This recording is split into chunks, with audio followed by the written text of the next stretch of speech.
Hello and welcome to the show. On the program tonight, we take you to Bonnyville's event of the year. Over 600 people showed support for their local healthcare system and the money came in to prove it. But first, he's back in the constituency and making the rounds. Minister and MLA Tim McMillan is here in studio right now on Around the Region.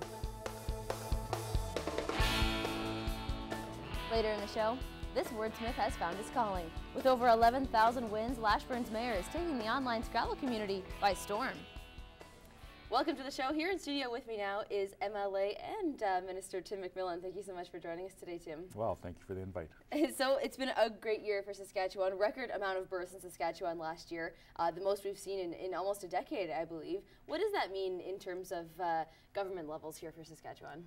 I think it's a symptom of the amount of growth and the young people that are moving back to Saskatchewan. The people are choosing here to raise their families and start their careers, so I think it's a good sign. Now, with this growth, obviously comes a lot of challenges as well. I mean, we're facing physician shortages here in the border city, definitely, but all across Saskatchewan, really. What are we doing to sort of combat physician shortages here? Several things. First off, we're training more in our universities. In the last 3 years, we've upped training seats by about 50%. In the past, we didn't have enough residencies. We'd train a certain amount, and then we wouldn't have residencies for them, so they'd go out of province. So that's the first thing, is trying to train more here. Secondly, as a government, we created the physician recruitment agency, and they work with health regions. Health regions are responsible for their staffing and recruiting doctors from around the world or across Canada. From the provincial government's point of view, we created the doctor recruitment agency to help them, with the paperwork, where to target, what techniques. And what I think is probably the biggest thing is up until January 1st, health regions could only recruit from 5 countries around the world. And really, South Africa was the only place we were getting large numbers of doctors. As of January 1st, we worked with the College of Physicians and Surgeons, and now you can recruit a doctor from any country in the world that meets the Canadian standard. And that should give us substantially more flexibility and hopefully really start addressing these numbers. And you guys have signed a 4-year contract between yourselves and the Saskatchewan Medical Association as well. Yeah. Talk a little bit about that contract and how that's going to be working for us.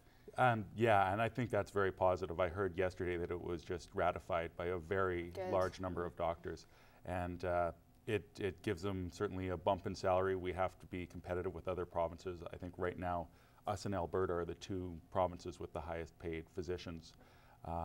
But this new contract does somewhat target and incentivize doctors in cities the size of Lloydminster and smaller towns as opposed to just the big cities. So it gives a little more flexibility and hopefully incentivizes communities like ours. The other thing they're doing here in Lloydminster is they're trying to create the primary care network to be joint with Alberta and Saskatchewan. I mean, are you involved in that project at all? And what do you think about primary care networks?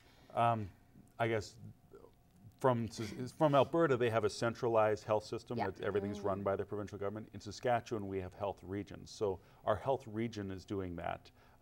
As an MLA, I guess I'm not involved in that particularly, but as with everything in Lloydminster, when you're dealing on a border and you've got 2 different systems that have to intertwine, I think that it creates challenges, but we have people that are working very hard to make sure it works out.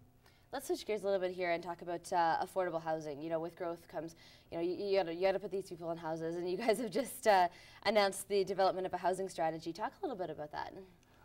Yeah, and for a long time in Saskatchewan, housing wasn't a big issue because house values were declining as people were leaving the province. Right. With large numbers of people moving back, increased enrollments in our universities, it's something that we've been working on for the last few years. We've built a lot more student housing. We've had different programs, but what was announced is more of a comprehensive strategy that starts incorporating very specific pieces to address the problem.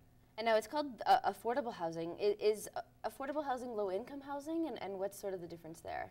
Well, I guess there's a spectrum. There is subsidized social housing, and then there's low-income housing. And if you can get people that can just barely afford to buy a new house and move out of rental housing, it frees up space for those that need the really subsidized housing. So instead of maybe doing one thing here and one thing a little higher up, if you look at it as a full strategy, and that's what we've done last week.